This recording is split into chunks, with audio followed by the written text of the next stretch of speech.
आज आपके senior correspondent मेरे साथ थे। आज उन्होंने मेरे साथ में 6 मीटिंग अटेंड करी थी और उन्होंने स्वयं अपनी आंख से देखा था कि प्रदेश के अंदर आज जलवंत मुद्दे कौन कौन से हैं। आज भ्रष्टाचार अपने आप में मुद्दा है, महंगाई अपने आप में एक मुद्दा है, आज प्रदेश में कानून व्यवस्था अपने आप में एक मुद्दा है, आज प्रदेश के मुख्यमंत्री जिस तरह से चुनाव प्रचार कर रहे हैं वो अपने आप में एक मुद्दा है। आज कांग्रेस के 15 से ज्यादा लोगों के खिलाफ आज कोर्टों में मुकदमे दर्ज हैं, वो अपने आप में एक मुद्दा बना हुआ है। आज हमने 10 से ज्यादा सीडी इनकी ऐसी रिलीज करी थी जिनमें इनके मंत्री और एमएलए शरेआम पैसे या सीएलयू के नाम पे पैसे मांगते हैं, वो अपने आप में एक मुद्दा है। आज हरियाणा प्रदेश की किसान की बेशम कीमती जमीन को इन्होंने कोड़ियों के दाम पे बेचने के लिए किसान को मजबूर कर दिया। दफा 4 और 6 के नोटिस दे करके बड़े बड़े बिल्डरों को वो जमीन दिलवा दी और उसमें मुख्यमंत्री ने अपना हिस्सा रख लिया। आज वो अपने आप में एक मुद्दा है। आज तो मुख्यमंत्री और इसकी सरकार के मंत्री सारे के सारे एक मुद्दा बने हुए हैं। आज लोग जब उनकी शक्ल को देखते हैं तो उनको सामने से नजर आता है कि किस तरह से किस बेरहमी के साथ इन्होंने इस 10 साल में इस प्रदेश को लूटने का काम किया। आज मुख्यमंत्री विकास की बात करता है, कहता है कि मैं विकास के नाम पे चुनाव लड़ रहा हूँ। आज हालत ऐसी है, केवल थोथी बातें करते हैं, केवल ये कहते हैं कि मैंने एक जिले के अंदर 10,000 करोड़ रुपया खर्च कर दिया, लेकिन कहीं जमीनी हकीकत यह है कि कहीं पे भी एक पैसा खर्च नहीं हुआ।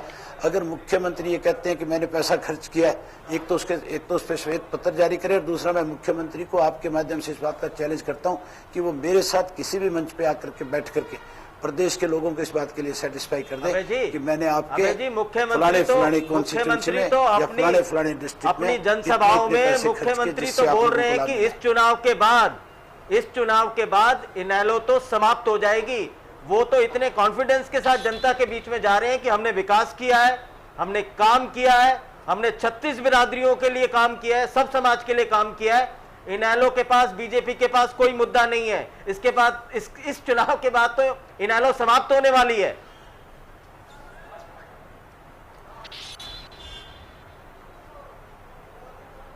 इसने इनेलो को समाप्त करने के लिए चौधरी भूपेंद्र सिंह हुड्डा ने एक प्रयास किया था सीबीआई के साथ मिलकर के।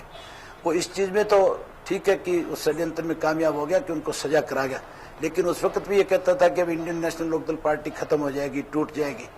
आज वही इंडियन नेशनल लोकदल पार्टी जो है प्रदेश में आज सबसे बड़ी पार्टी बनकर के सामने उभरी हुई है। आज ऐसी हालत है कि इनके बड़े नेता चुनाव का मैदान छोड़ करके भागे। आज इन कांग्रेसियों की आपस में जूतियों में दाल बंटती है। आज मुख्यमंत्री को हर स्टेज पे ये कहना पड़ता है कि अगर किसी कांग्रेसी ने इस कैंडिडेट की मुखालफत करी तो मैं विधानसभा के चुनाव में टिकट देने से पहले इस बात पे विचार करूंगा।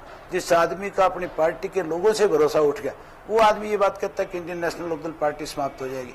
इस चुनाव के बाद 16 तारीख को जब नतीजे आएंगे, कांग्रेस धराशायी हो जाएगी और इंडियन नेशनल लोकदल पार्टी 10 की 10 सीट जीत करके हरियाणा में एक नया इतिहास। अच्छा, ये बताइए अभय जी, ये बताइए कि आपका मुख्य मुकाबला किससे है? कांग्रेस के साथ है या बीजेपी हचका गठबंधन के साथ? जी,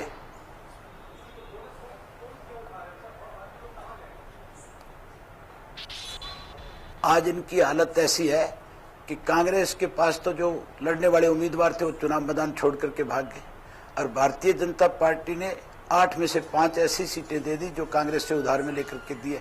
आज तो इनका आपस में दोनों का मुकाबला है कि कौन दूसरे और तीसरे नंबर पे आए। इंडियन नेशनल लोकदल पार्टी तो आज बड़े बहुमत के साथ ये चुनाव जीतने जा रही है। अभय चौटाला जी, आपने टिकटों की बात की है। आप लगातार जो चुनाव प्रचार कर रहे हैं उसमें कह रहे हैं कि बीजेपी की तरफ से टिकटें बेची गई हैं और कांग्रेसियों को दी गई हैं जो कांग्रेस के बागी नेता थे।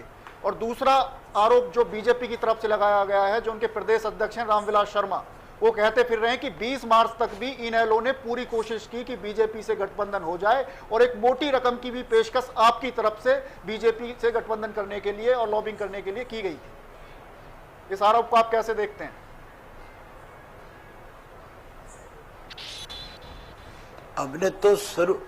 हमने शुरू दिन से एक बात कही थी कि हमारा और भारतीय जनता पार्टी का तब तक आपस में समझौता नहीं हो सकता जब तक कांग्रेस की बी टीम के साथ भारतीय जनता पार्टी का समझौता है।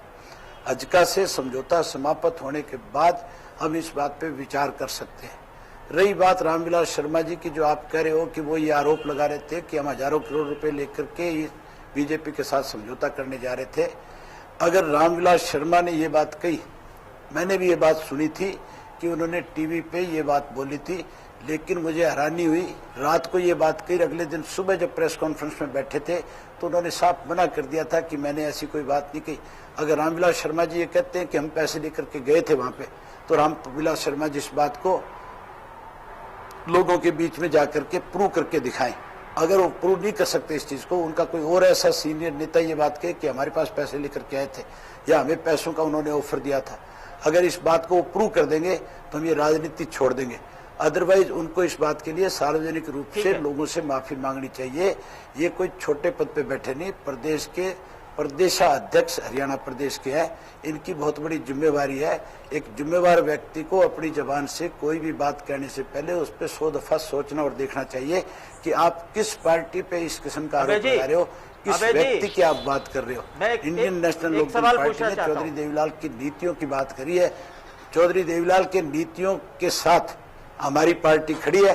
हम किसी के दरवाजे पे पैसे लेकर के जाने वालों में से नहीं है। कोई हरियाणा प्रदेश के हितार्थ हमारे दरवाजे पे बताइए, दिल से बताना, 100% खुले मन से बात करेंगे, लेकिन ये पक्का है कि हम किसी के दरवाजे अबे जी एक बिल्कुल सीधी सी बात पूछ रहा हूँ जी, एक बिल्कुल सीधी सी बात कि बीजेपी के साथ गठबंधन न हो पाना, इसका मलाल है कहीं आपको?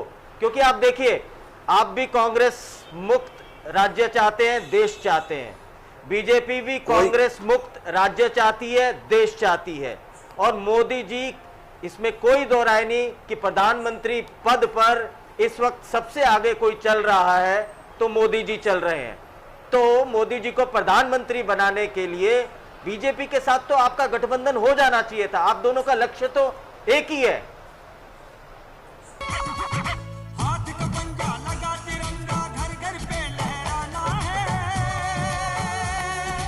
अपना भारत नई बुलंदी पे हमको ले जाना है, नफरत वाली राजनीति से अपना देश बचाना है। संसद में अब कांग्रेस को भारी बहुमत दिलाना है, संसद में अब कांग्रेस को भारी बहुमत दिलाना है। हरियाणा वासियों, 10 अप्रैल के दिन